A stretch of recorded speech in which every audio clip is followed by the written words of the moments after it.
Alors j'invite maintenant Eduardo Couchonal de l'équipe de Lyon à venir présenter la performance du cuivre échangeable relatif pour le diagnostic de la maladie de Wilson dans l'insuffisance hépatique aiguë. Bon, tout d'abord, merci beaucoup pour l'opportunité de présenter notre travail. Voici mes conflits d'intérêts. Bon, petit rappel comme d'habitude, si jamais vous avez oublié ma présentation de l'année dernière, ce que c'est les cuivres échangeables. Et donc, on sait très bien que la concentration des cuivres elle est plus basse sur les patients wilsoniens. Et ça s'explique parce que la plupart du cuivre chez un patient sain, il est lié à la céruloplasmine. Et chez ces patients, il y a une partie qui est libre, ce qu'on voit en gris, et surtout une partie qui est faiblement liée à l'albumine et d'autres protéines, ce qu'on appelle les cuivres échangeables. Et après, les ratios entre les cuivres échangeables et le cuivre total, c'est ça qu'on appelle les REC. Et ça a été montré qu'avec des seuils entre 15 et 18% de fonction des études, c'est très, très utile pour le diagnostic de la maladie de Wilson, avec une spécificité ou sensibilité de 100%. Mais après, quand on regarde dans les détails l'étude, notamment celle qui a comparé des groupes de patients qui ont des maladies hépatiques chez les enfants et chez les adultes, on voit qu'ils ont inclus des maladies qui étaient des patients plutôt stables, chroniques. Donc, il n'y avait pas des cas d'insuffisance hépatocellulaire aiguë, ce qui est très, très important parce qu'on avait quand même l'hypothèse ou la crainte que c'est des patients même non wilsoniens avec la diminution de la santé des céruloplasmines ou la libération de cuivre. On pourrait avoir deux cas de faux positifs du REC. Donc, on s'intéressait à ça. On a recueilli tous les patients dès que les REC est plus ou moins disponible plus ou moins de partout, avec un diagnostic d'insuffisance hépatocellulaire aiguë et un REC disponible pendant l'événement aigu. On a utilisé une définition de IHA classique et donc on a inclus 31 patients, et 22 qui étaient non wilsoniens et 9 qui finalement étaient diagnostiqués de maladie Wilson. Voilà les détails de toutes les étiologies. Et après, quand on compare ces deux groupes, on voit des choses qu'on connaît plus ou moins déjà, que les patients wilsoniens, ils ont des transaminases plus basses par rapport aux d'autres patients. Et après, classiquement, évidemment, on a la céruloplasmine qui est plus basse, la coupe prurique plus élevée. Donc ça, c'est des choses qu'on connaît. Mais après, il y a certains scores qui ont été développés ou aussi des caractéristiques. On a comparé ça dans les diagnostics de la maladie de Wilson. Et on voit par exemple que l'anémie hémolytique, ça reste assez spécifique, mais pas très sensible. Et après, il y a surtout un score qui a été développé en 2008 qui disait, dans l'étude que je parlerai après, qu'il y avait une sensibilité, une spécificité de 100%.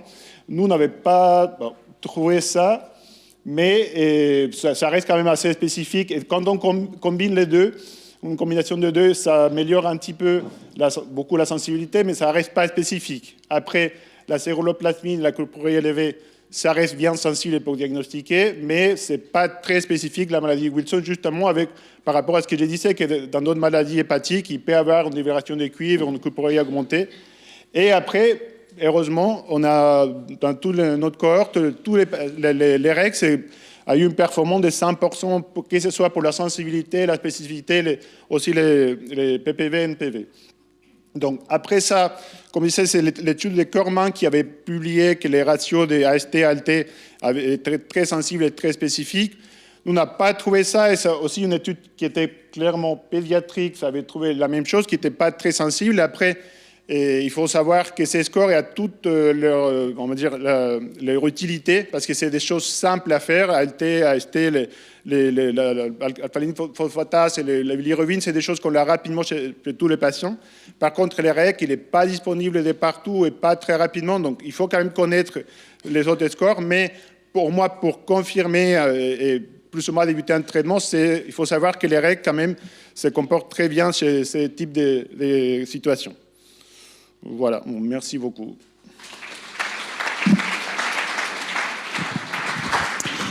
Merci. Une question? Oui, Étienne.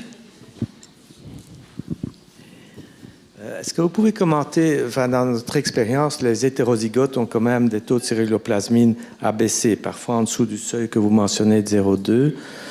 Est-ce qu'on peut distinguer des hétérozygotes avec des Wilson qui n'ont pas non plus une cérulo à 0, parce qu'il y a quand même une variabilité phénotypique, même dans... Si vous pouvez remettre ce que j'arrête plus à passer ou...